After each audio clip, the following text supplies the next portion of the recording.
What's up mga ka-rapper, it's me Jen, Kuya Rap. At ngayon nandito kayo sa Don Euro Carfoil, Manila. Kasama natin si Sir, all the way from Parañaque. Nakita ko yung post niya sa group ng Ford Territory. He was requesting kasi, explain mo sir kung ano ba yung nangyari sa sasakyan mo. So nagkaroon ng konting issue lang naman, which is natapunan ng acid yung panel board, yung vinyl type ng aking Ford Territory.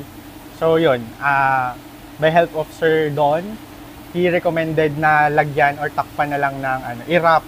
So, ayun. So maganda yung naging kalabasan. Guys, if you are interested to have your interior done like this, you can message us on Facebook, Instagram, or YouTube. So, see you mga ka-rapper, at ito ang aming daily work.